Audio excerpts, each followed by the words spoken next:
Salam sejahtera, anda bersama saya Nina Rozman dan ini Niaga AWANI. Kita mulakan dengan perkembangan di peringkat antarabangsa dengan lawatan rasmi Perdana Menteri Datuk Seri Anwar Ibrahim ke Itali. Bukan sahaja dilihat sebagai usaha mengukuhkan hubungan dua hala antara negara, tetapi juga dari segi perniagaan dengan perniagaan. Jauh mana kerjasama yang bakal diwujudkan hasil pertemuan bersama Kapten Industri Itali bersama dengan Malaysia. Haris Ashraf Hasnan ada laporan dari Rom, Itali.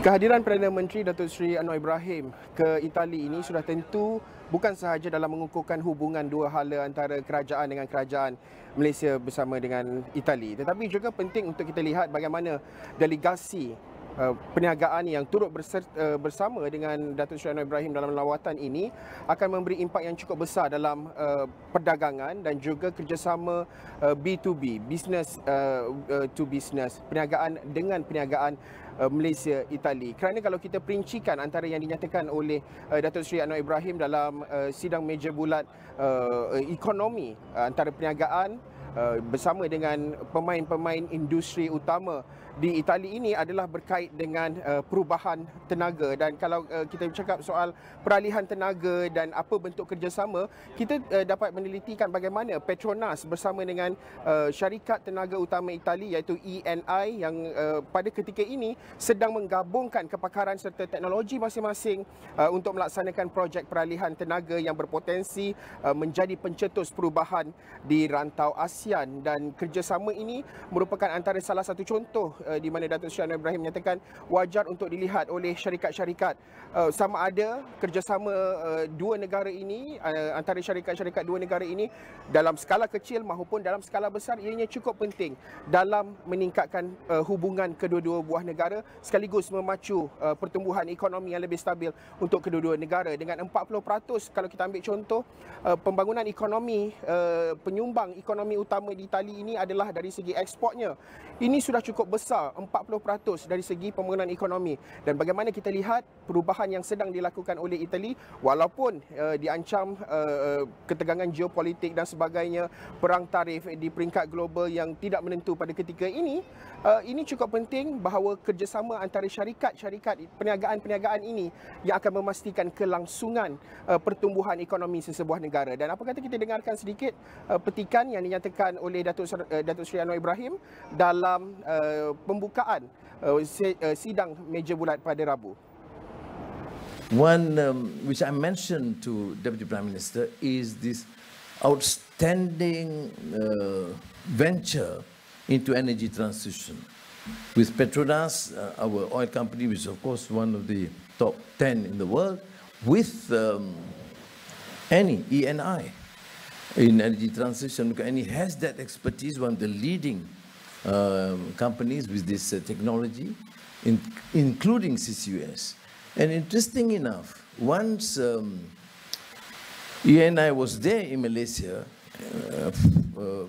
cementing that sort of relations with Petronas, a week later, Prime Minister Japan called me and said, look, this is something which you would certainly support, and wants me to give him an update of the progress, because they want to participate and invest.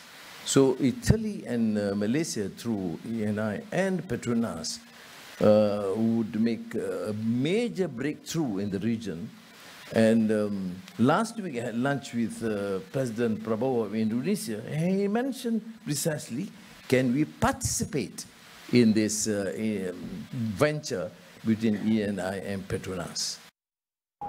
Okey, baik. Hadir sama dalam sesi pertemuan ini adalah menteri-menteri kabinet, 5 menteri kabinet dan juga timbalan menteri turut hadir.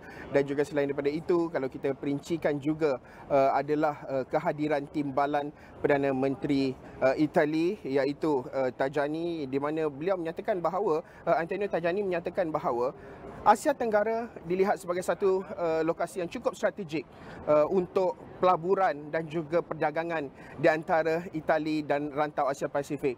Dan Malaysia sebagai contoh, kata beliau, telah pun membuka laluan yang cukup baik kepada Itali dalam mengukuhkan hubungan perdagangan kedua-dua buah negara sekaligus merapatkan hubungan bukan sahaja antara kerajaan dengan kerajaan tetapi juga syarikat dengan syarikat, dan beliau juga berharap lebih banyak pencapaian dan juga kejayaan akan dicapai pada masa akan datang melibatkan pemain-pemain industri terutamanya kedua-dua buah negara. Baik, itu antara perkongsian yang dapat saya bawakan pada kali ini pada pertemuan sidang meja bulat, kerana kali ini jarang untuk kita lihat dalam lawatan rasmi akan ada pemain-pemain industri, tetapi kali ini cukup berbeza pendekatan yang dibawakan oleh kerajaan dalam mengukuhkan hubungan kerajaan dengan kerajaan pada masa sama perniagaan dengan perniagaan, dan bagaimana pula people to people, rakyat dengan rakyat. Itu juga yang mungkin akan kita saksikan pada pertemuan dan juga sesi yang akan datang. Baik, sekian sahaja perkongsian untuk waktu ini. Kita kembali ke Pusat Penyiaran Asia, Bukit Jalil. Baik, itu adalah perkembangan yang dibawakan oleh Haris Ashraf di Rom, Itali, dan kita akan teruskan dengan tumpuan atau perbincangan mengenai tumpuan SST ataupun perkhidmatan cukai dengan kerajaan yang telah mengumumkan semakan kadar cukai jualan serta perluasan skop cukai perkhidmatan yang akan berkuat kuasa mulai 1 Julai lepas. Langkah ini adalah untuk memastikan sistem pencukaian negara kekal mampan dan mampu menyokong keperluan perbelanjaan negara tanpa membebankan golongan berpendapatan rendah. Antara yang menjadi perhatian ramai juga ialah senarai barang yang dikenakan dan dikecualikan daripada cukai jualan dan perkhidmatan SST dan pelaksanaan baharu ini. Dan pada episod kali ini kita nak beri tumpuan kepada sewaan hartanah ataupun sewaan komersial dan membincangkan bagaimanakah pelaksanaan cukai perkhidmatan sebanyak 8% ke atas sewaan hartanah komersial yang telah berkuat kuasa ini, dan kita akan melihat juga apakah antara jenis sewaan yang terlibat dan bagaimanakah ia memberi impak kepada pembayar cukai. Dengan itu saya mempersilakan tetamu yang sudah bersedia di studio bersama saya adalah Tanishkana, pengarah eksekutif Tratek. Saya nak ucapkan terima kasih Tanishkana sudah meluangkan masa bersama kami. Sudah tentu sepanjang minggu ini sejak diumumkan dalam expansion ataupun amendment untuk SST terbaru, kali ini kita akan beri tumpuan kepada sewaan kerana banyak perniagaan di luar sana juga mempunyai pajakan sewa, home rental, dan kebanyakannya beri fokus kepada komersial. Tapi kita beri tumpuan kepada sewaan punya cukai perkhidmatan ni. Adakah semua jenis sewaan hartanah tertakluk kepada cukai perkhidmatan ataupun ada certain aspek ataupun komponen tertentu sahaja? Okay, thank you Nina. Memang sewaan bagi premis kediaman, residensi dikecualikan atau tidak dikenakan cukai. Selain itu, semua tanah komersial, bangunan komersial di dalam lingkungan skop cukai perkhidmatan ini. So maksudnya tak kira lah saya buat satu aktiviti pengeluaran, saya ada factory atau retail atau perkhidmatan, semua ada satu premis perniagaan kan. So premis perniagaan tu dia ada cost saver. So cost saver tu ada dalam lingkungan perkhidmatan yang bercukai. So memang baru-baru ni topik ini menjadi satu topik yang penting among community business dan pelbagai industri. Secara umumnya, saya boleh cakap, walaupun kita kata semua bangunan komersial adalah dalam lingkungan cukai perkhidmatan untuk saver ni, dia juga bergantung kepada siapa pemilik atau orang yang memberi saver tersebut.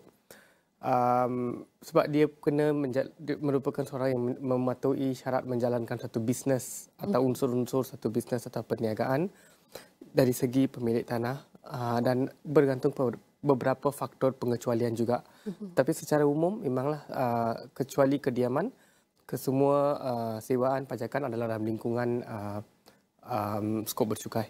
Bagaimana pula dengan individu yang menyewakan premis komersial? Adakah mereka patut kenakan cukai ini? Bagaimana? Okey, so memang kalau saya seorang individu, saya ada shop lot ke atau office perniagaan, tapi saya menyewa kepada orang lain. Ia bergantung pada dua aspek utama. Satu, adakah saya menjalankan ini sebagai satu bisnes? Bisnes ni tidak bermaksud saya kena ada satu SSM pendaftaran. Dia bergantung kepada pelbagai unsur, adakah saya menjalankan ini secara organised dan sebagainya. Dan kedua, bergantung kepada nilai ambang. So, nilai ambang dia ialah 1 juta setahun. So saya punya pendapatan atau pendapatan kasar daripada sewa komersial ni kena melebihi 1 juta. So sebagai contoh Nina, kalau saya ada dua jenis bangunan, satu bangunan kediaman saya dapat sewa. Saya dapat sewa 50,000. Lagi satu office saya dapat 50,000. Kalau gabung dia 1 juta 1.2 million. Tapi kalau kita tak tengok macam tu. Kita tengok secara komersial saja. Yang kalau komersial saja, kalau 50,000 sebulan, 12 bulan, 600,000. Dia bawah nilai ambang. So, saya tidak perlu daftar dan charge cukai perkhidmatan atas sewa ini. So, walaupun ini menjadi satu kos kepada Nina sebagai sebagai tenant, ia tidak hanya bergantung kepada nilai properti itu sahaja. Ia bergantung kepada saya sebagai seorang pemilik. Secara keseluruhan siap berapa pendapatan kasar saya daripada penyewaan komersial ni. Okay. So that's why komunikasi di antara penyewa dengan pemilik itu amat penting lah. So pemilik tu yang akan tetapkanlah berapa kadar setelah mengambil kira kenal pasti semua berapa bayaran perniagaan semua itu ambangnya. Betul, betul.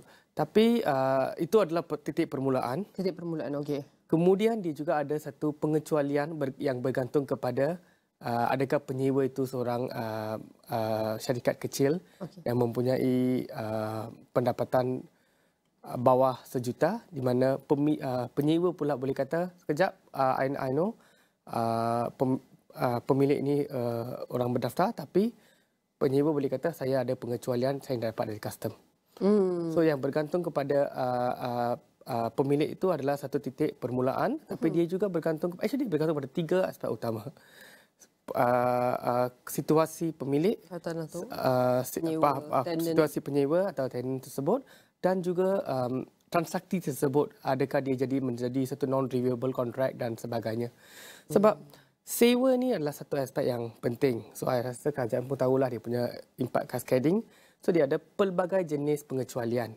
So sebab itulah dia bergantung kepada banyak unsur yang kita perlu ambil kira sebelum kita boleh menyatakan secara tentu ini transaksi ada yang transaksi yang khusus ni ada cukai perkhidmatan atau tidak. Dan okey, bercakap mengenai penyewa sedia ada ni, apa antara impak kepada penyewa sedia ada? Sebab dikatakan iaitu ada pengecualian cukai sehingga 30 Jun 2026, tapi apa mekanisme pelaksanaan yang boleh kita fahami sebenarnya? Okey. So, macam saya kata tadi, titik permulaan bergantung kepada pemilik, tapi ada juga beberapa pengecualian. Salah satu daripada pengecualian tersebut adalah untuk tenancy agreement atau kontrak yang sedia ada. Tapi pengecualian ni, walaupun dia punya, dia work two ways lah. Dia untuk mengurangkan beban, tapi dia ada syarat. Syarat tu perlu dipatuhi. Dua-dua, pemilik dan penyewa dua-dua perlu mengambil kira syarat-syarat ni sebab dia ada impak kos kepada penyewa dan ada impak compliance kepada pemilik tersebut. So bukan bermaksud semua tenancy agreement yang sedia ada kita tak ada cukai. Tak, itu tak tepat. Dia bergantung kepada beberapa syarat. Salah satu syaratnya ialah tenancy agreement tu perlu di-stamp, ditandatangani dan di-stamp oleh LHDN sebelum 9 Jun 2025, iaitu tarikh perluasan skop SST ini dimaklum oleh Menteri. So itu syarat pertama. Syarat kedua, tenancy agreement tersebut perlu mematuhi kriteria sebagai non-reviewable contract, iaitu kontrak yang tidak boleh dikaji semula untuk harga. So itu pun bergantung kepada beberapa faktor dan terma khusus pada tenancy agreement masing-masing. Dan juga ada beberapa aspek yang dia perlu mengandungi atau dikandungi dalam terma tenancy agreement tersebut. So walaupun pengecualian itu ada sampai Jun 2025, itu 2026, dia bukan secara automatik untuk semua tenancy agreement. Dia bergantung kepada mematuhi syarat-syarat tertentu, termasuk tenancy agreement itu perlu di-stamp sebelum 9 Jun dan perlu menepati unsur-unsur non-reviewable contract. Daripada segi pelaksanaan ataupun peluasan skop cukai SST sewaan hartanah ni, pelaksanaan dia, apa antara cabaran-cabaran ataupun setbacks yang mungkin sebab kita tahu ini baru start, so kita mungkin tidak nampak ada kelompongannya, tapi antara cabaran yang mungkin akan timbul pada masa akan datang? Saya rasa yang paling penting ni komunikasi di antara penyewa dengan pemilik. Contoh Nina, kalau Nina ada menjalankan satu perniagaan dan menyewa 3 tempat gudang dari yang hampir serupa tetapi daripada pemilik yang berbeza. So, apa tarikh pelaksanaannya? Dia bergantung. Kalau untuk saya, mungkin saya pemilik tanah untuk tempat pertama tu mungkin sudah pun berdaftar untuk cukai jualan sebab saya memberi perkhidmatan logistik sebagai contoh. So, maka bila saya nak charge ni, mungkin saya dah mula charge pada 1 Julai. Okay. Tetapi premis yang kedua yang hampir serupa yang Nina sewa daripada orang lain, mungkin pemilik tersebut pun dia punya sewa melebihi nilai ambang 1 juta, tetapi dia bukan seorang yang sedia daftar pada cukai jualan. So dia akan mungkin masuk dalam skop ni pada 1 September, tarikh pelaksanaan yang berbeza. Untuk premis yang ketiga pula, mungkin dia punya pendapatan kasar tu bawah nilai ambang. So dia tak adalah masuk dalam skop cukai perkhidmatan. Tapi dari point of view Nina, tiga warehouse ni hampir serupa. Tapi dia punya tarikh pelaksanaan amat berbeza. So the assessment you need data, informasi dari dua-dua pihak dan komunikasi itu amat penting. Tapi kita nak lihat daripada segi persediaan iaitu pemilik hartanah itu sendirilah. Mungkin sebab kalau kita lihat daripada dengar je announcement ni, penyewa bukan serbu tax consultant, tapi dia akan serbu pemilik tanah tu sendiri. Macam okey, ada adjust ke, ada perubahan ke. So apa persediaan yang boleh dilakukan oleh pemilik hartanah itu sendiri agar mereka dapat assist terutama tenant sedia ada dan tenant-tenant yang akan datang. Okey. Pertama dia kena tentukan, dia perlu daftar untuk cukai jualan ke tak. Itu step pertama yang dia kena buat. Kadang-kadang ada pengecualian. Seperti yang tadi kata, ada pengecualian untuk kontrak yang sedia ada, yang tidak boleh dikaji semula. Tetapi pengecualian itu tidak mengecualikan pemilik tanah daripada requirement untuk daftar untuk cukai perkhidmatan. So itu dia kena tentukan dulu. Dia kena daftar ke tak dengan mengambil kira unsur tersebut. Kedua, dia kena tengok setiap transaksi itu adakah dia layak untuk pengecualian. So, dia bukan tengok pengecualian ada ke tak ada dulu, lepas tu baru dia daftar, dia determine nak register ke tak, bukan. Okay. Dia kena first determine dia kena register ke tak. Itu step pertama dia. Titik permulaan. Titik kedua, baru kita tengok transaksi tersebut ada pengecualian ke tidak. Dan kadang-kadang untuk pengecualian pun kena minta data daripada tenant atau penyewa. Sebab kalau tenant tu MSME, maka dia yang ada data tersebut dan dia yang tenant yang kena ambil inisiatif untuk membuat permohonan dengan custom untuk mendapatkan sijil tersebut dan kasih kepada pemilik tanah. Okey, Tanis, saya nak ucapkan terima kasih. Banyak lagi sebenarnya saya nak tanyakan, tetapi kita rasa pembincangan ini akan berlanjutan pada masa akan datang, akan timbul persoalan-soalan yang mungkin saya memerlukan Tanis untuk menjawabkannya pada masa akan datang. Sekali lagi saya nak ucapkan terima kasih kepada Tanis Kana, merupakan pengarah eksekutif Tratex, dan setiap perbincangan ini akan kami rangkumkan dalam astrowani.com dan di semua platform digital Astro Awani.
Baik, kita akan teruskan dengan perkembangan mata wang ringgit berbanding dengan mata wang dunia iaitu dolar Amerika Syarikat pada semalam iaitu Rabu telah ditutup ringgit lebih rendah berbanding dolar Amerika Syarikat pada Rabu.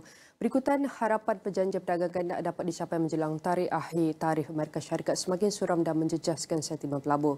Pada 6 petang, mata wang tempatan susut kepada 4.2245 atau 2305 berbanding dolar Amerika Syarikat daripada 4.1995 atau 2005 ketika ditutup pada Selasa. Dan untuk kita teliti bagaimanakah prestasi nilai ringgit Malaysia setakat pembukaan Khamis iaitu lebih kurang 3 Julai 2025, ia berada pada paras 4.217 berbanding dolar Amerika Syarikat. Dan bagaimanakah prestasi dalam tempoh seminggu hingga ia mencapai antara prestasi ataupun kadar terkini setakat pagi ini, trend pergerakan nilai ringgit Malaysia berbanding USD mengalami trend peningkatan naik turun yang amat ketara. Namun kalau kita lihat graf ini semakin menjunam, realitinya kedudukan nilai ringgit Malaysia semakin kukuh. Dan antara kita lihat angka tertinggi ataupun paras tertinggi, ringgit merekodkan 4.1826 berbanding dolar Amerika Syarikat. Namun antara paras yang terendah adalah 4.2343 dan ini juga merupakan antara range ataupun pergerakan nilai ringgit Malaysia tempoh dalam tempoh seminggu. Baik, kita akan saksikan bagaimanakah prestasi FBM KFCI kita sebelum melihat kepada momentum belian berterusan dalam saham wajaran tinggi terpilih telah mendorong Bursa Malaysia untuk ditutup pada paras tertinggi harian pada Rabu semalam, menandakan prestasi kukuh bagi sesi dagangan keempat berturut-turut kata penganalisis. Pada 5 petang, FTSE Bursa Malaysia KFCI naik 8.57 mata atau 0.56% kepada 1,541.53 daripada 1,532.96 ketika ditutup pada Isnin. Dan setakat pagi ini, Bursa Malaysia mengalami penurunan iaitu sebanyak 1,547.65 iaitu penurunan sebanyak 2.79 ataupun 0.18%. Dan prestasi Bursa Malaysia sehingga ia mencapai antara paras yang terkini pagi ini, trend ataupun pergerakan daripada Khamis lepas sehinggalah Khamis pagi mengalami trend pengukuhan ataupun peningkatan apabila graf ini menunjukkan graf semakin naik. Dan antara range pergerakan ia bermula daripada Khamis lepas ialah 1,521.93 dan daripada paras ini ia telah meningkat sehinggalah ia mencapai antara tahap yang tertinggi pada 1,547.99 dan ini adalah prestasi pasaran tempatan yang dapat kita saksikan setakat Khamis pagi dan sudah tentu kami akan bawakan prestasi ataupun perkembangan mata wang ringgit termasuk juga dengan pasaran tempatan dari semasa ke semasa dan jangan ke mana-mana, banyak lagi laporan yang akan kami bawakan selepas ini.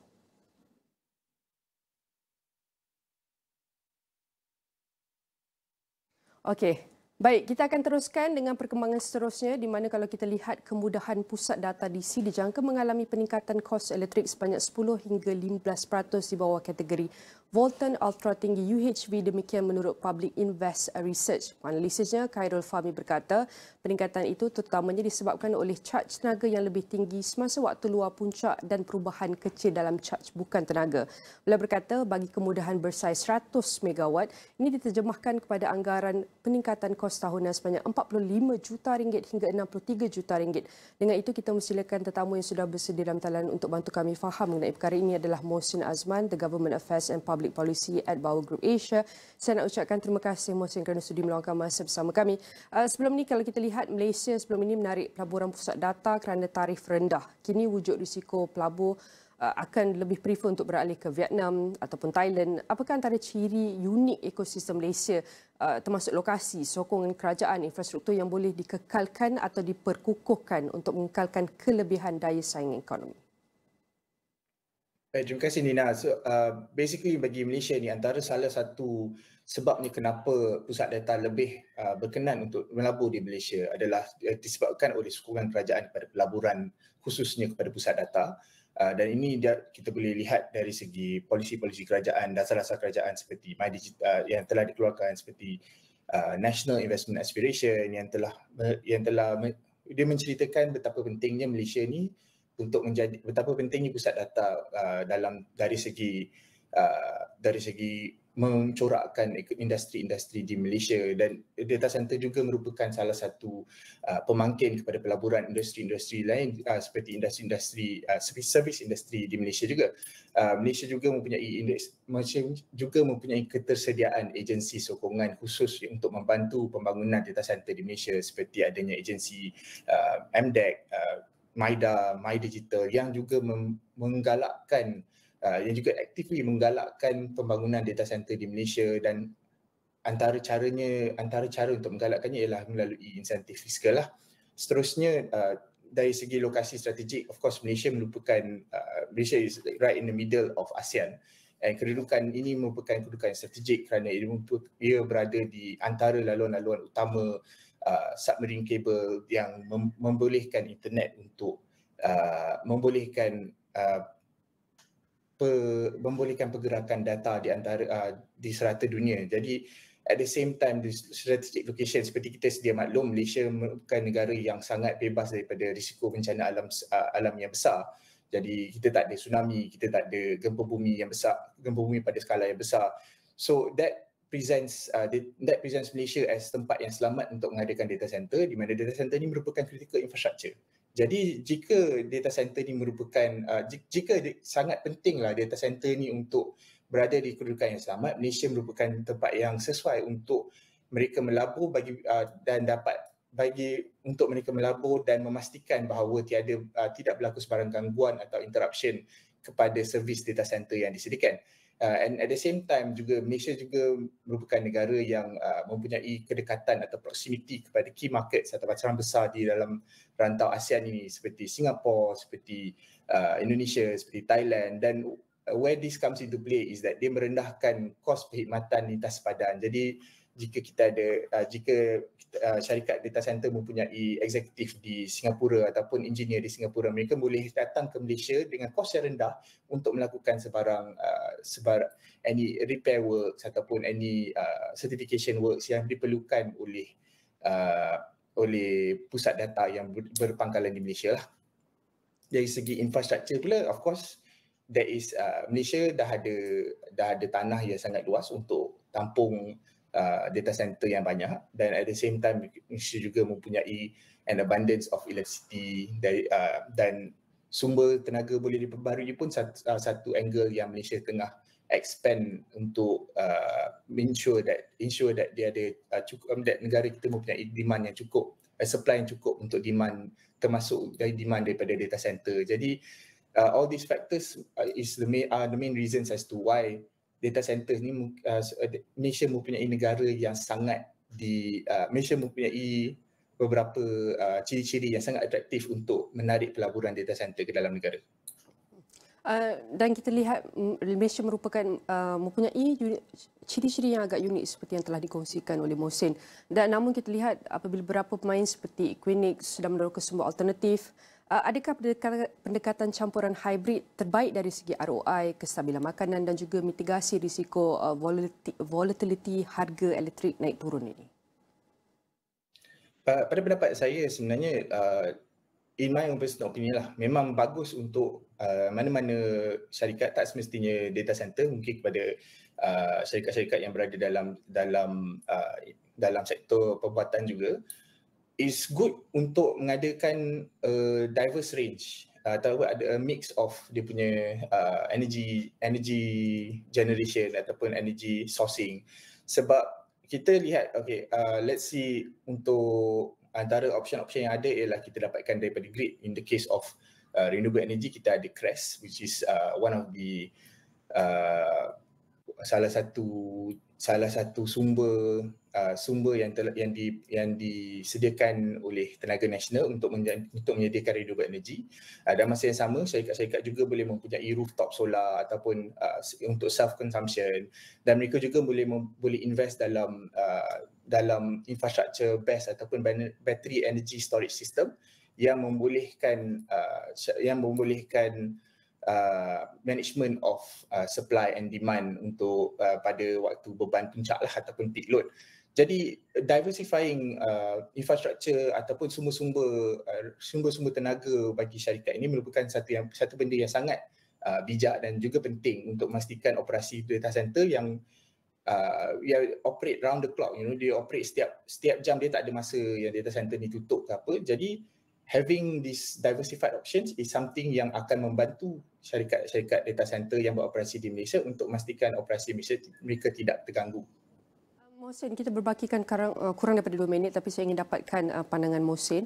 Di mana PM Anwar sebenarnya ada menyatakan kenaikan tarif perlu untuk social spending.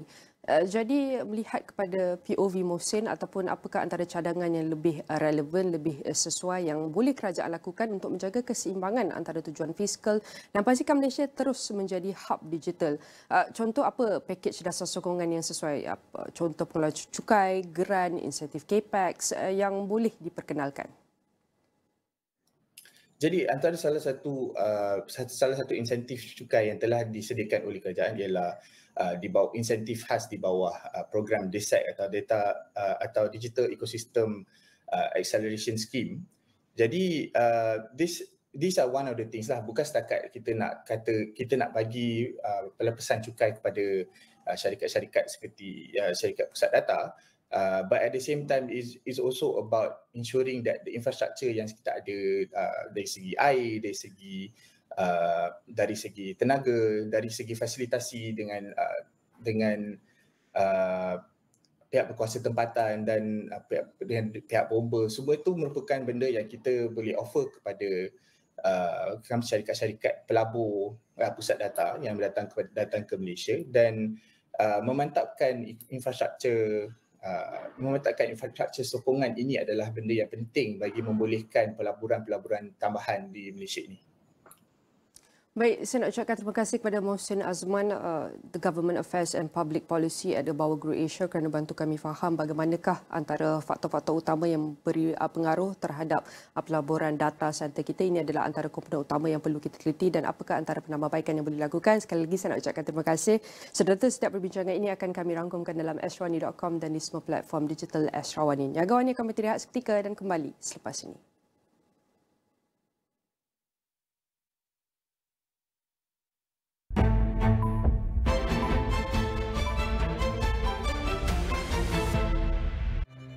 Aku mati sebab cakra. Selagi cakra masih ada, jiwa aku tak tenang. Hari ini kita berdepan dengan ancaman yang serius yang didatangkan oleh sekumpulan pemberontak yang kita sendiri tahu, organisasi Cakra. Untuk kalahkan cakra, we need a new set of eyes and ears. Event government itu pun semakin dekat. Apa yang you nak rekrut untuk penetrate Cakra? Are you sure? Yes, I'm sure. You tahu kan tanggungjawab yang you akan tanggung? Kau nak apa sebenarnya ni? Saya nak awak masuk Cakra, jadi orang kepercayaan Aziz. Tak bahaya ke? Saya akan ada dengan awak. Every step of the way, saya akan pastikan awak selamat. Aku nak kau monitor Surya. Aku tak nak siapa-siapa tahu pasal benda ni. Bersama-sama rakyat kita akan bangkit. Kuasa rakyat. Honey Trap. Stream episod terbaru dahulu, eksklusif on demand dan 9 malam di Astro Citra. Assalamualaikum. Wah. Abang sedar apa yang abang buat kat Nuha selama ni salah. Orang kalau gila talak ya, macam-macam dia sanggup buat ya. Boleh rasa yang kau dah lain. Aku buat semua benda ni semata-mata untuk dia, bang. Kau biar orang pincang-pincang kau Tajuk. Kau tak tahu kau tolongin lelaki aku. Kau cacat suci tapi sebenarnya kau penyolol.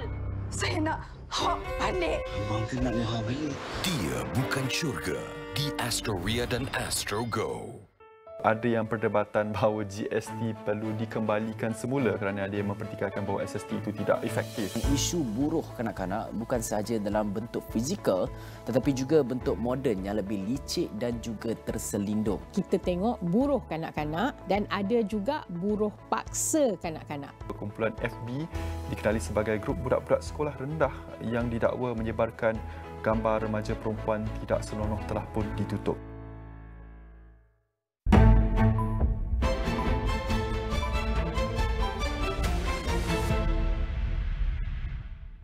Alright, for this segment, we're going to be still focusing on service side SST, especially on the commercial leasing with the impact of 8% SST on commercial leasing and construction services. And we're going to analyze its effect on rental yields, tenant demand and the development of viability. And for that, I welcome you, our guest ready on the line is Sulaiman Sahir, Director Research and Consultancy Services, Rahim & Co International, Sedang Berhad. Honestly, thank you very much, Sulaiman, for joining us. Firstly, how will the introduction of an 8% service tax on commercial and leasing services affect rental yields and tenant demand, particularly for office and retail spaces? Good morning. On the SST imposition right now, when the new tax is actually being enforced currently, it essentially erodes a bit of the rental yields, basically. Right now, if the cost is actually being burdened onto the tenants, as how it is supposed to be for the commercial leasing category, typically in a contract, the imposition of those additional taxes would be passed over to the tenants. But in terms of a commercial decision, that's where the landlords would actually be negotiating. But then typically when a lease is currently under contract in enforcement, they typically will actually defray or postpone the negotiation until the term actually ends. By that time, there are developers or investors, landlords especially, who probably will actually have to absorb. It's either them absorbing or the tenants have to actually bear the cost. Nonetheless, it will be increasing the burden of cost of doing business in terms of the imposition of the 8% tax onto the rental revenue for commercial properties.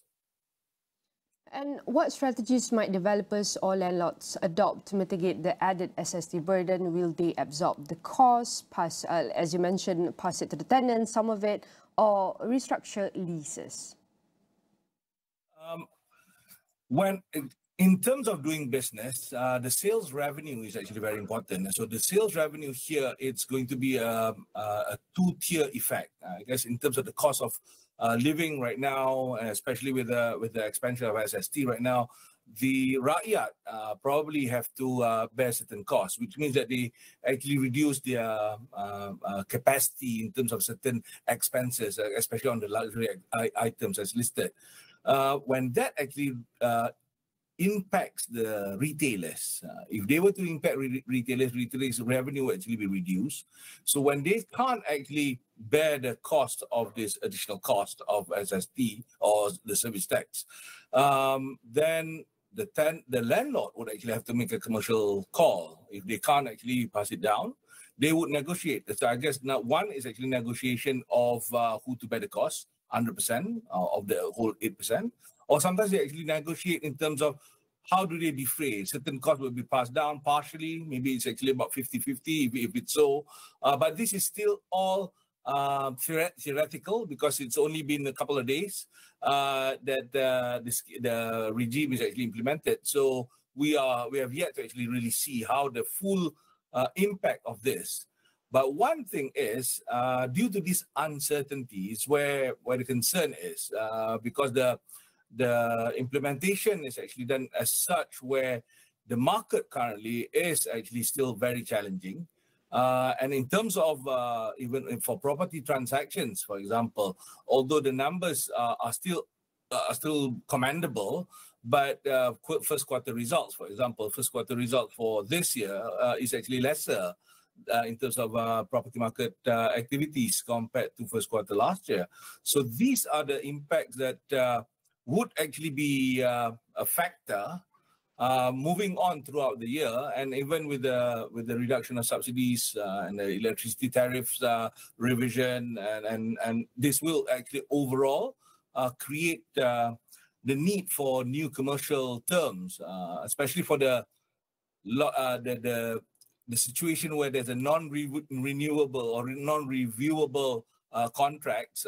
That's where although there is actually a 12-month exemption, but still moving forward, longer than the 12 months from today, we'll still have yet to see how it's going to unfold. And definitely after this, we will see more tenants and landlords having discussion or negotiation on how can they fulfill all of this extra, or we can say this new service tax. But we can also see a trend or a shift within the consumer in terms of purchasing housing, commercial lot. So could this tax, especially expansion, shift consumer demand towards smaller, more affordable residential units or alternative models like co-living and rent-to-own? First, we have to acknowledge that the new tax regime provision has actually exempted residential properties, including residential rentals and whatnot. But this is where it becomes a little complex, because right now for the pure residential schemes is pretty much clear because it's on a residential title, it's a residential development.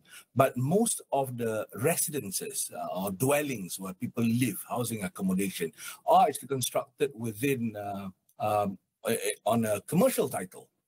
That's where the clarity needs to be redefined, much clearer, because how it's going to be treated in terms of all this, there could be some trickling effect or indirect effect that actually imposes certain additional costs, which impacts prices, or even sometimes compressing some returns to investors and developers.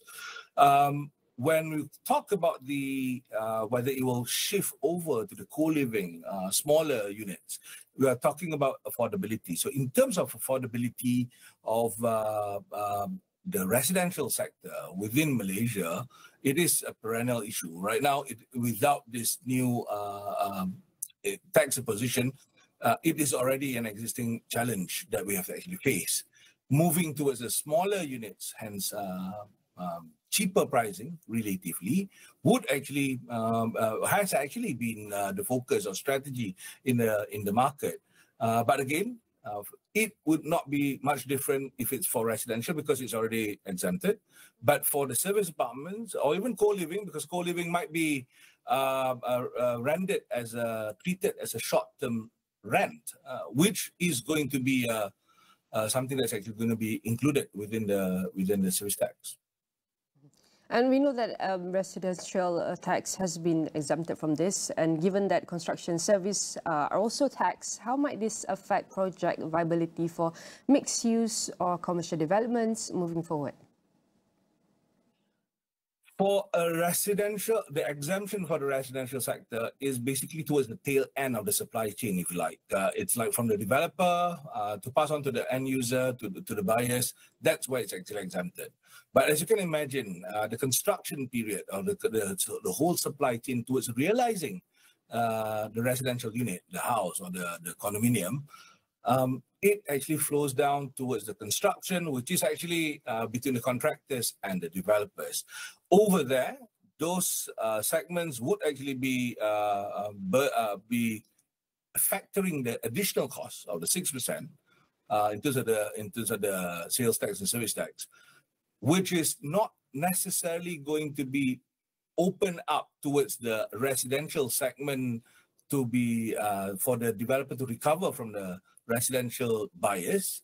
Hence, it will actually eat up their margins. The margins is actually what developer associations like REDA have actually been talking about in terms of their returns have already been compressed because of the construction costs, because of the labor costs and all the other costs. On top of that, the affordability is actually another factor where pricing, we can't push so much of the pricing because the market will only accept of a certain price bracket where it's affordable.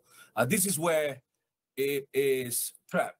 Developers are actually trapped to actually absorb the additional costs in the next few months. Probably my last question, we have only less than 1 minute. Sulaiman, you can share with us for the next second half of this year, what's your prospects with the new policy of expansion of SST towards property? What's your prospect towards property for the second half? The general fundamentals of the property sector is still on solid ground. We have seen some corrections, not really a market situation that we should be overly worried about. There has been corrections, but it is still on solid ground. However, with the track and challenges, global challenges, as well as the cost of living, there's still a big concern to everybody. Imposition of additional costs such as these would probably affect certain segments of the market, especially the commercial sector. And that would actually dampen a bit. However, I have to actually say that this is probably more of a knee-jerk reaction, especially when the changes have started to be felt. Moving on further, probably the market will adjust itself, which is actually supporting the call to actually have a bit longer of a gestation period or transition period so that the market can adjust, so that it can actually meet to a new equilibrium for a better growth in the market. All right. Again, I want to say thank you very much for helping us understand the SST on the rental property. Again, I want to say thank you very much to Sulaiman Sahid, Director Research and Consultancy Services, Rahim & Co International, Sudan Berhad, for helping us understand and sharing with us the strategic responses from landlords and developers, and also how it's going to be all the shifts in the consumer housing preference in the future. Again, I say thank you very much, and all of our discussion here will be featured in AstroAwani.com and across all social media platforms.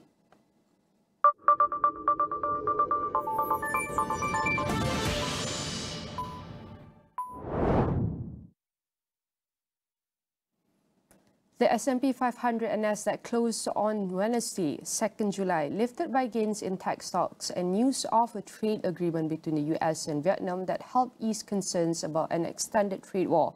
According to preliminary data, the S&P 500 gained 29.28 points or 0.47% to end at 6,227.29 points, while the Nasdaq Composite gained 190.24 points or 0.94% to 20,393.13, and the Dow Jones Industrial Average fell 8.70 points or 0.02% to 44,486.24.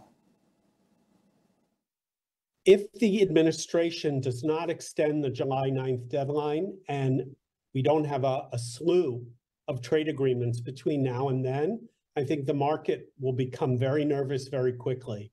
If the administration, as I believe they might, does extend the deadline, it will be a sigh of relief, but I don't necessarily believe it will be a sharp rally because we still have to wait for these trade agreements to be codified. So we're at the beginning of a new quarter. Pretty soon we're going to start getting earnings. And that is going to be critical for the market because we're at very high valuations. So if companies come in at or above expectations, there's still some upside in the market. But this market is priced to perfection. And so if companies or certain sectors disappoint, there could be air pockets pretty quickly.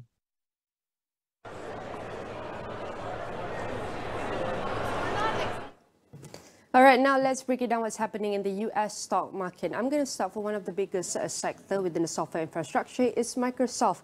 As of this morning, it's up by 0.20%. And the latest update about Microsoft will lay off nearly 4% of its workforce, the company said on Wednesday. In the latest job cuts, as the tech giant looks to rein in costs and hefty investments in artificial intelligence infrastructure. The company, which had about 228,000 employees worldwide as of June 2024, had announced layoffs in May, affecting around 6,000 workers. Bloomberg News reported last month that it was planning to cut thousands of jobs, particularly in sales. The Windows maker had pledged $80 billion in capital spending for its fiscal year 2025. However, the soaring cost of scaling its AI infrastructure has weighed on its margin, when its June quarter cloud margin expected to shrink from last year. Microsoft said on Wednesday it planned to reduce organizational layers with fewer managers and streamline its products, procedure and rules. They confirmed to Reuters that its gaming division was impacted by the layoffs, although not the majority of the unit. And next, we're going to move on to one of the biggest company within the semiconductor, is NVIDIA. We can see NVIDIA as of this morning is up by, we can see green color, up by 2.58%. And also other, we can see mostly other companies within the semiconductor, S&P 500 is facing all green performance. And the latest update about NVIDIA reclaimed the top spot among the most valued companies worldwide in June, as its shares were supported by renewed optimism over its leadership in artificial intelligence and expectations of surging demand for its AI chips. The chip maker's market value stood at $3.86 trillion at the end of June, about 4.3% higher than Microsoft Corp's $3.69 trillion valuation. However, NVIDIA's market value has yet to surpass Apple Incorporation's record high of about $3.92 trillion set in December 2024.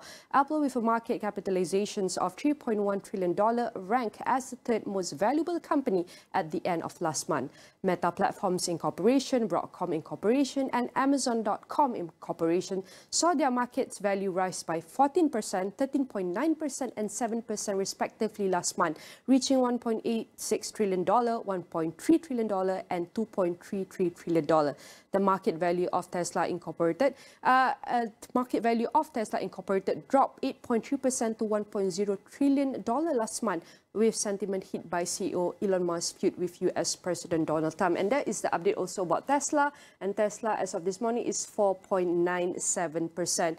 And we're going to move on to Intel. It's the only company within the semiconductor S&P 500 is facing low growth with 4.25% down as of this morning. And Intel's new chief executive is exploring a big change to its contract manufacturing businesses to win major customers in a potentially expensive shift from his predecessor's plans. The new strategy for Intel's foundry business would mean offering outside customers a newer generation of technology. That next generation chip making process, analysts believe, will be more competitive against Taiwan Semiconductor Manufacturing Co. in trying to land major customers such as Apple or Nvidia. Shares of Intel fell as much as 5% on Wednesday morning on the Nasdaq Since stalking the company's hub in March, CEO Li Butan has moved fast to cut costs and find a new path to revive the ailing US chipmaker.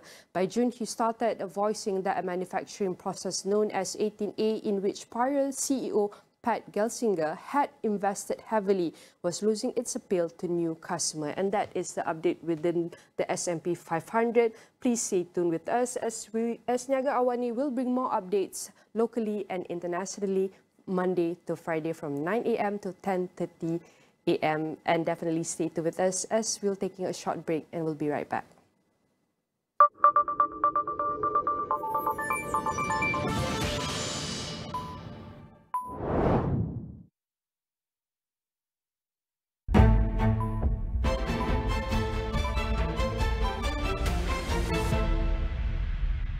Kerajaan Sabah komited melaksanakan pelbagai inisiatif secara menyeluruh untuk memelihara serta memperkasakan warisan budaya rakyat berbilang kaum di negeri itu. Setakat Mei tahun ini, seramai 55,457 penerima di seluruh Sarawak telah menerima bantuan di bawah sistem e-bantuan JKM. MEBS secara rasmi ditubuhkan. MEBS berperanan sebagai platform penyelarasan dan pelaksanaan dasar strategi ekonomi biru Sabah.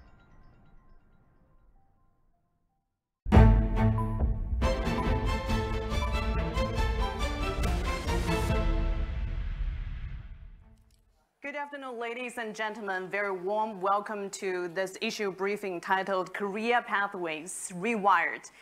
My name is Guan Xin. I'm anchor and chief business news editor from CGTN. I'm honored to moderate this important and timely discussion.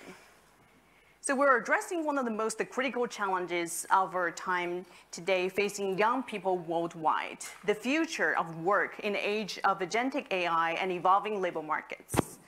With automation transforming almost entire sectors, the traditional entry-level jobs are quickly vanishing, and a new landscape is emerging that is one full of both risk and opportunities.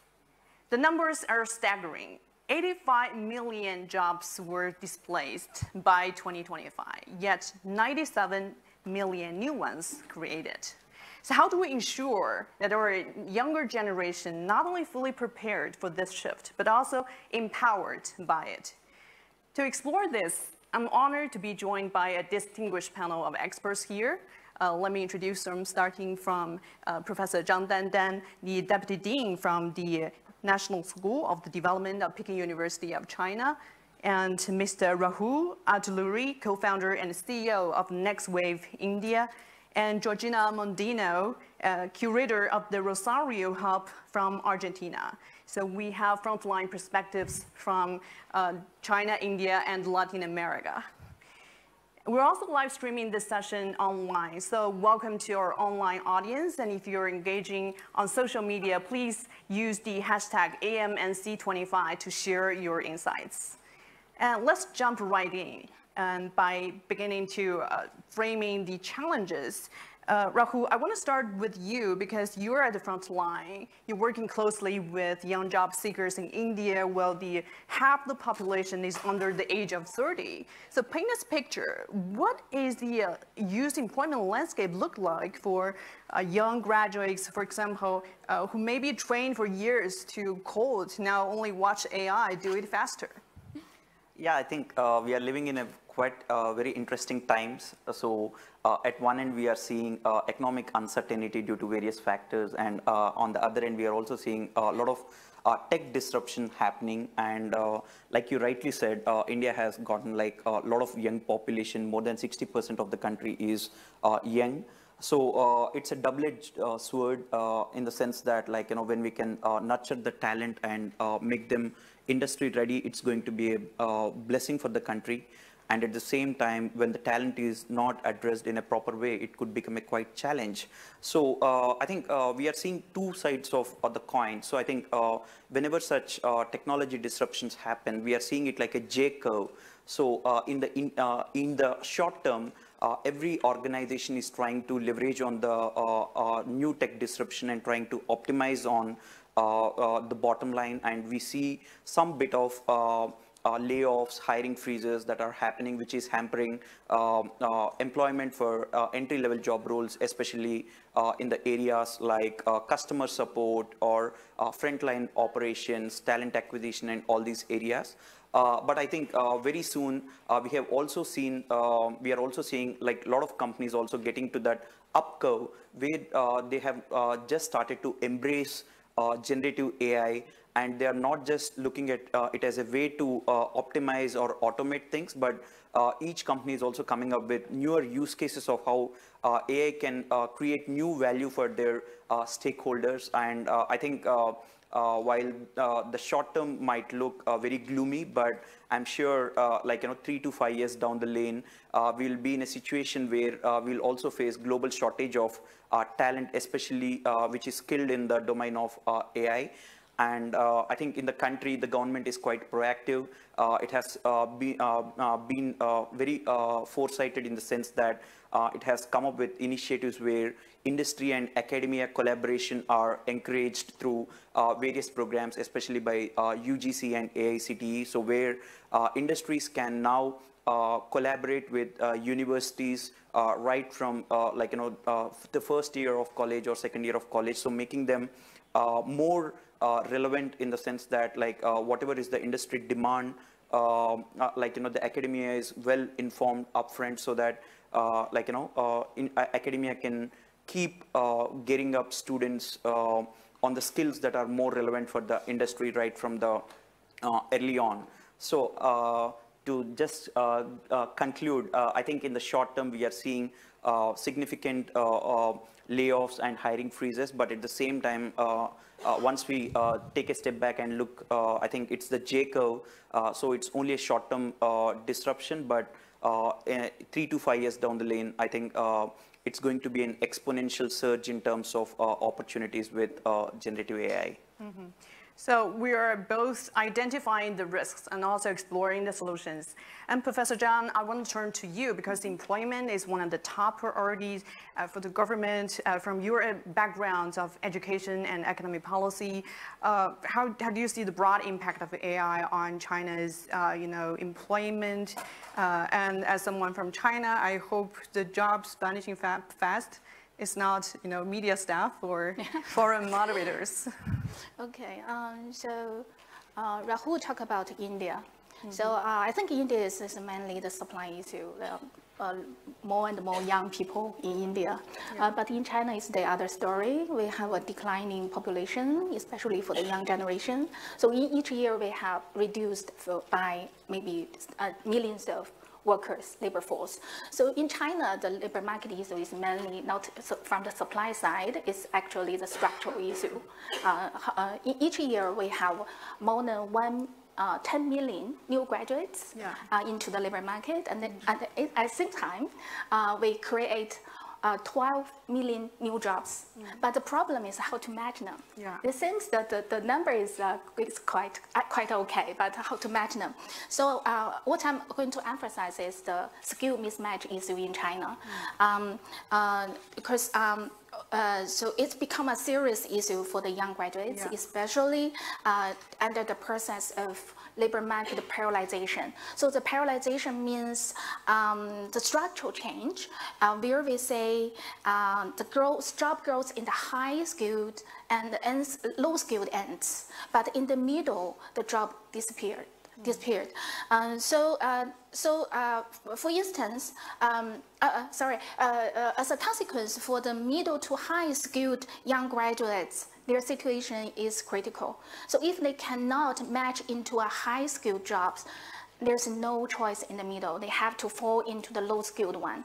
So based on my field research, we find each year during the by the end of the second half year, that means the new graduates into the labor market, go into the labor market, we can say the average education level for delivery workers and manufacturing sampling line workers indeed increases. So that means a lot of new graduates, they did these low-skilled jobs, which normally done by middle school students.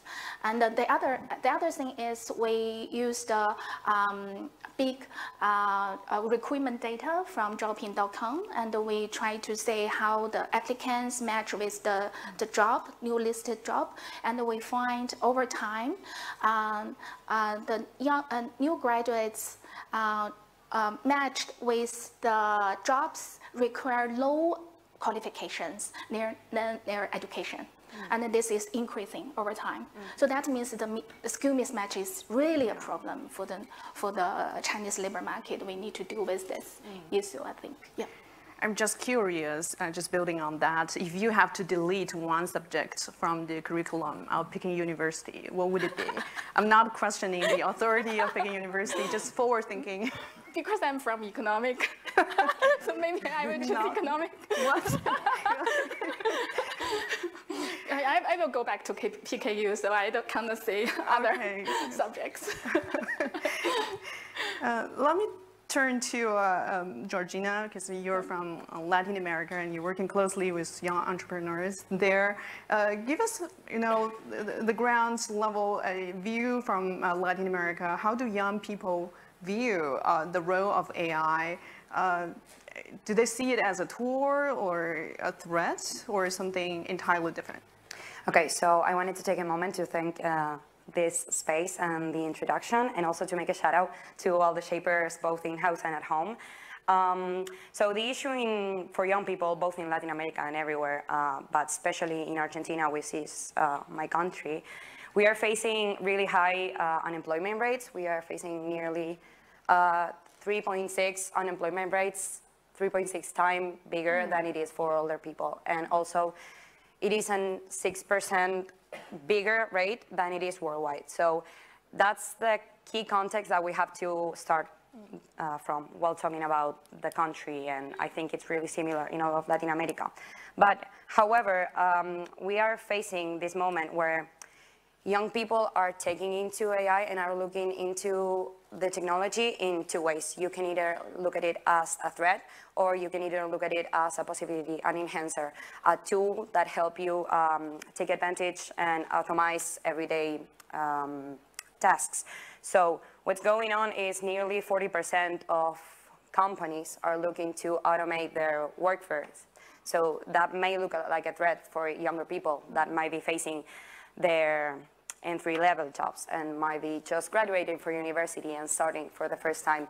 But I think that what we need to do, however, and I think it's pretty similar to what Rahul said, is that take a chance to maybe look at AI not as a disruptor just in the short term, but in the long term as an enhancer to both capabilities that we learn from the degrees in colleges, but also an enhancer to young workers that may not be able to have a degree, a formal degree, or might have a formal degree, but not in technology or not in particularly these technologies. So I think it's both an issue for the youth to be facing that we need to master this technology to take a place in the workplace. Nowadays, you cannot talk about non-technology companies and technology companies. I think we are living in an age where all company is a technology company because we're deeply entangled by it. But however, I do think that there needs to be from C-levels and leaders some sort of reskilling programs or upskilling programs for the youth people that are trying to enter the companies, because as they said, all the jobs that used to be the entry-level jobs that we were prepared to do are now being automated. So we need to step up to different kind of jobs.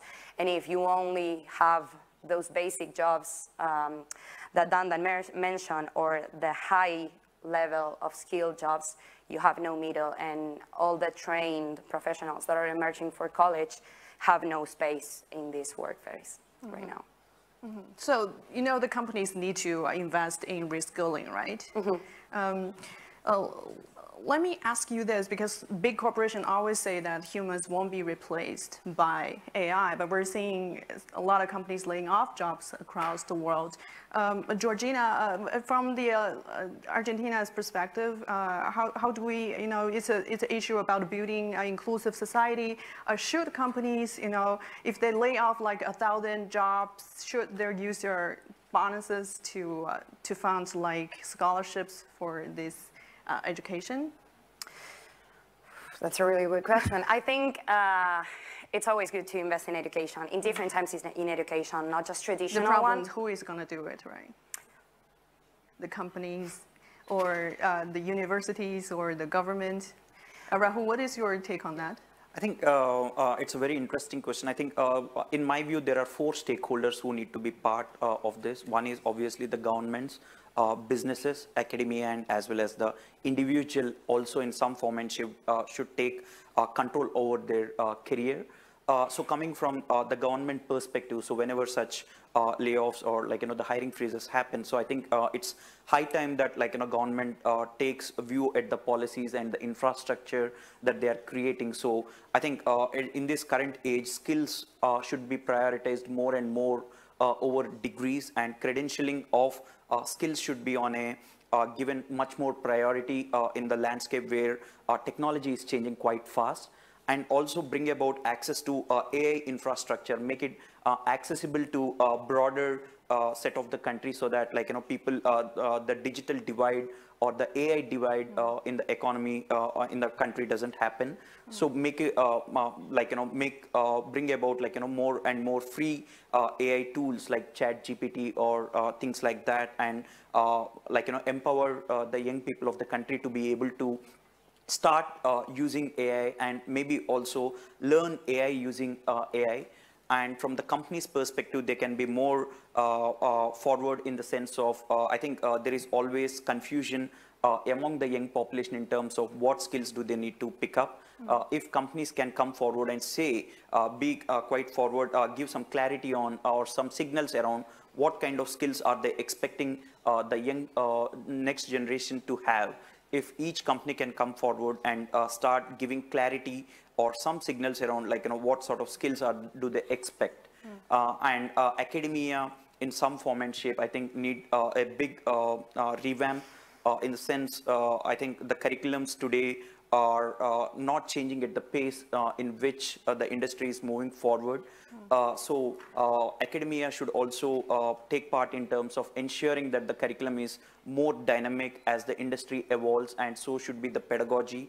It's not about imparting knowledge or information anymore, but it should also focus on in terms of human skills like you know, cognitive thinking, or in terms of critical thinking, where AI gives you a bunch of output, but humans need to be well prepared to evaluate the AI output, and also start looking if AI is if there is any bias embedded into the AI outputs, and interpersonal skills, collaborative skills, and I think academia need to more emphasize on learning to learn and the learning velocity of the individuals. So I think, and from an individual perspective also, I think while hiring freezes and layoffs are not something in the best interest of individual, but taking this as an opportunity to upskill and reskill themselves, especially in the AI fluency, trying to be a pro user or of all the generative AI tools, be it in terms of the prompting techniques or in terms of usage of AI agents, and maybe trying to build some gig work or build some side projects which are of meaningful value to them. So I think if all the stakeholders can come together, I think while whatever the impact that we see in the short term might not be something that we can address immediately, but this adaptation phase is going to be quite crucial the next 2-3 years. If all the stakeholders can focus on in terms of how do we adapt to this changing world, I think as the opportunity and the innovations are going to exponentially grow, I think we are well prepared as a world to be able to derive value from the technology disruption that's happening. So yeah, in short term, it's hard for everyone, but just if we take this time to embrace and adapt all the stakeholders and align towards the common goal, I think we'll see a much brighter future. You raised some interesting points, and I'd also want to discuss with Professor Zhang on China's adaptation to this shifting landscape for employment. Do you think China is adapting well, or we have championed a lot of vocational training programs, but how do we avoid training people for jobs that will vanish before they graduate? I think it's like in India, China's education system is far behind the market needs. That's a big problem, and I think it's the main reason for the skill mismatch I just mentioned. I think we also try to find a way to recommend government to do some reform on this issue. But in practice, we say some companies, corporations, they try to involve in the education system, to design the education system. We call it outer-based talent pipeline.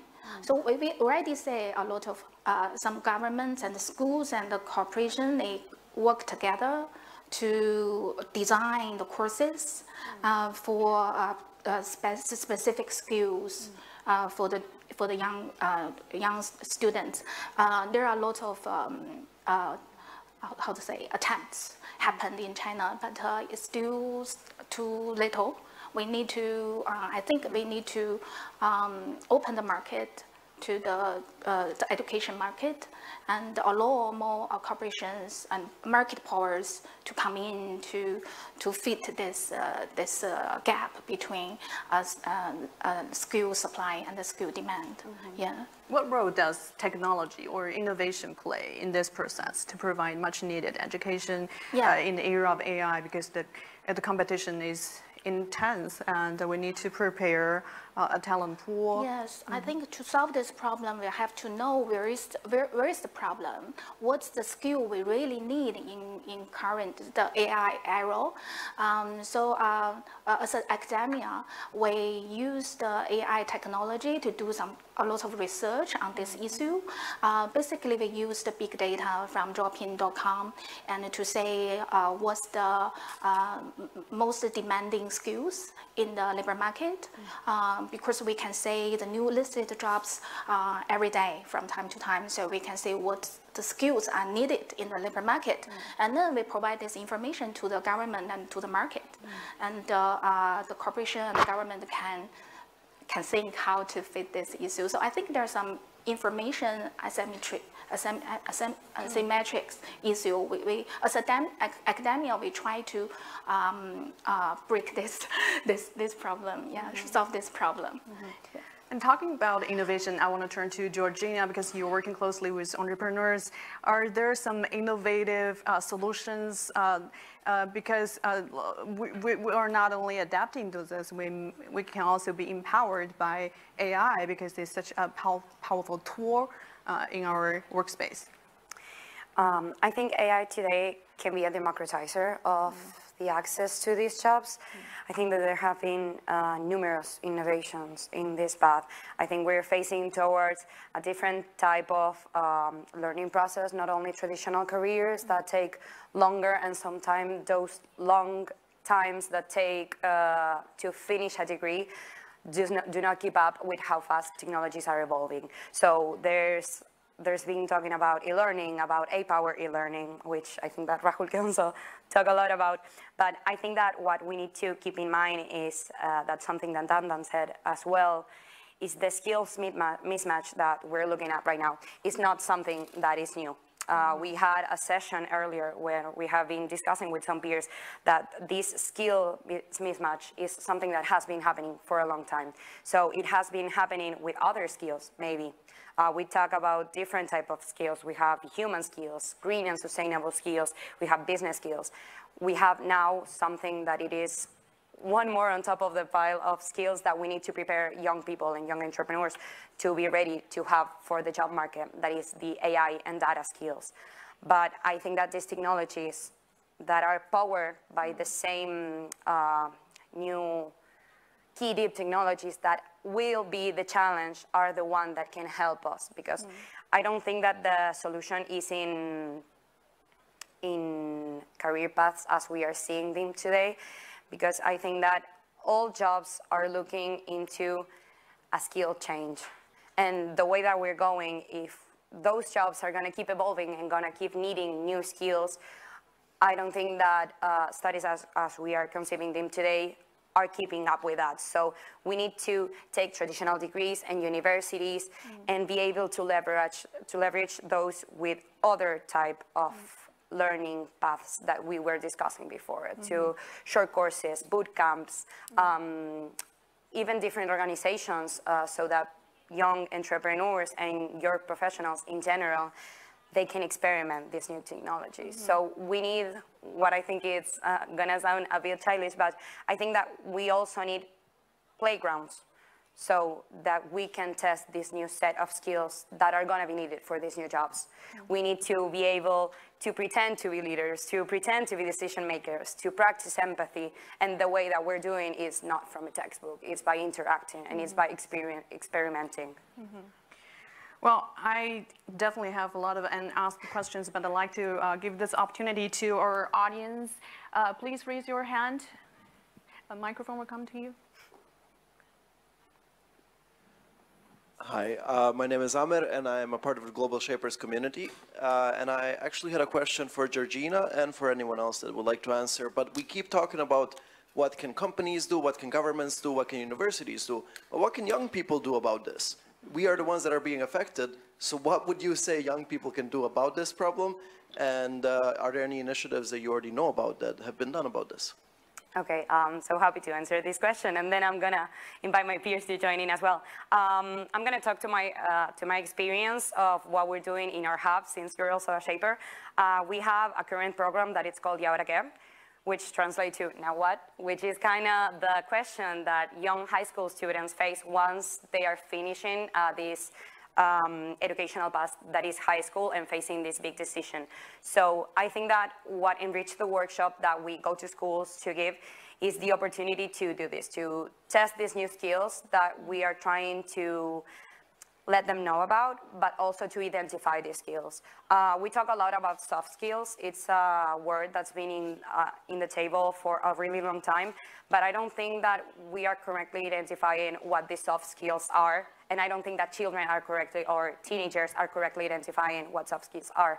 It sounds like a very fancy word, and it sounds pretty strange, but it's something that they do every day. So they do work projects, they are practicing negotiation, they are practicing leadership, they are practicing delegations. So I think that what enriched our particular workshop is this, is the capacity to talk from young people to young people, because we are not many years different from them. And also to be able to reassure them that, you know, it is okay. So there are gonna keep emerging technologies. Internet was a big disruption when it first appeared. And so I think it's AI right now. But this big scary sentence that it is AI is gonna take our jobs, I don't think that's true. I think that and Professor Raquel in the previous session said it perfectly. I don't think that AI is going to take our jobs. I think that other humans that are able to master and complement and take the best advantage of AI are those who have a better shot. So I think there's no one better than young people to tell that to other young people. I don't know if that answers the question, but thank you. I'd like to have some very concise contribution from other panelists. Maybe what's one skill that is non-negotiable for young people? Could you just name one each? It's Gen AI fluency, I would say, in terms of be it the prompting techniques or usage of AI agents, and also trying to do hands-on, building some projects using some no-code and low-code tools of Gen AI. I think that would be one non-negotiable skill, irrespective of whichever domain that you are in. And Professor Zhang? I think it's autonomy. Autonomy? Autonomy, yeah. It's a work dependent, work by themselves. That's also suggested by the data. It's highly required. Indeed, we need to have our own judgment. Own judgment and work with AI. We cannot be organized. We lead AI. Lead AI, to finish the task. Yeah. Thank you. And please. The girl on the second row. Thank you. Valentina, also a global shaper from Portugal. And just to give a little context, I've been in the job market for 3 years right now, and I already have an AI agent doing pretty much all the tasks that I was doing while I was an intern. So my question here is that we've been focusing a lot on the upskilling and how the unis should play a role on this. But actually, I would like to hear your opinion on how we can use this moment for the organizations to rethink the roles that we've been giving for junior professionals for a long time right now. Can I go? Yeah. Please go ahead. Sure. I think as entry-level roles are getting redefined and companies want someone who can start creating value to the company right from day one. So I think the best way companies can or corporations can start engaging with the young professionals can be through various formats. It could be in the form of internships, which could last for short-term or long-term or full-time or part-time. And it could also be in the form of where corporations can start listing some mini projects, which are paid projects, where students can start picking some of these projects and start delivering value for the company, as well as build some real world skills. I think while a full-time opportunity as an employment might not be something in the best interest of the companies, but they can start engaging with the students very early on, maybe right from the first year of the college in itself, where these students have an opportunity to engage with companies in a wide variety of formats, internships or apprenticeships or in the form of freelance projects. If companies can start doing this more proactively, I think students can start making best use of them, and they're also well prepared to be able to contribute value to the company right after their graduation, and which is less riskier option for employers, given that they have already demonstrated value for the company. So it's much more easier for companies to hire, and I think that leaves a large room for a lot of young graduates to be able to be part of the workforce. Yes. I also would like to add something on that subject. I think that there are some really challenging but also groundbreaking opportunities for young professionals in companies. So we know that the jobs that a young professional or a young intern might be doing are not the same that they would have been doing otherwise, like data entry, customer service, the one that we previously mentioned. I think that a young professional entering a company and entering the job market for the first time brings a fresh take to a lot of the issues that the company might have been discussing for a longer time. So I think that this sets an amazing opportunity for cross-generational mentoring and reverse mentoring. So I think that the best way that young people can contribute from a different perspective is to be able to do this cross-conversation and to mentor people who have been in the organization for so far, which traditionally it's done backwards. So I think that there has to be a conversation, a feedback. And I also think that since AI can foster faster learning on some skills that are maybe necessary to traditionally change departments. I think that this opens the door to a big challenge, but also a huge something something new that has never been happening before, that it opens the door to this experimentation that I've been talking about previously, because suddenly to access a managerial role, you have to get a macro view of the company, and the way that you might be able to do this is to know different things. So this ability of know different skills and take part in maybe different departments of the company can bring you closer as a young professional to developing the skills needed to make this decision-making, this critical thinking, this empathizing with other roles that previously might not have been that easy to access. Mm-hmm. I guess no more questions? We can only take one question, please.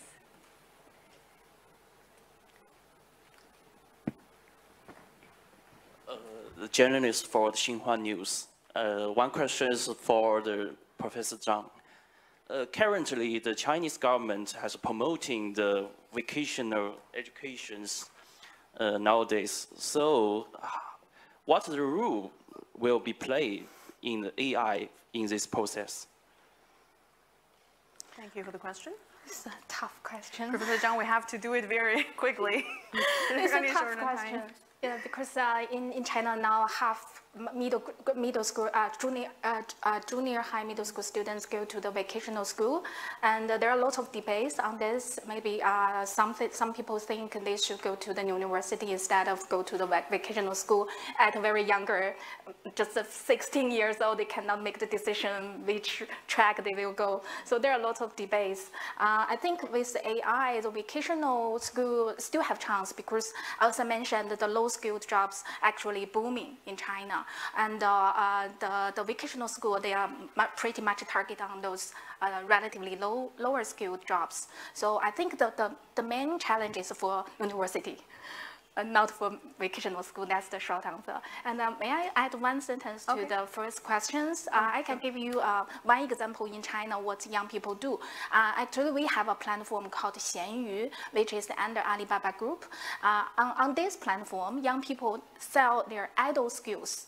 And in each year, you can guess how many new jobs they created. 320 new occupations created by the young people. So I think that's the optimistic part of this discussion. Yeah. There's so much possibility. So let's hope we leave here today not with apprehension that AI would take away something from us, but on the determination that we can make of it, you know, the better tools, more meaningful jobs, and the greater opportunities for people everywhere to fully unleash their potential. And thank you so much. And please join me to give our exceptional panelists a round of applause. Thank you.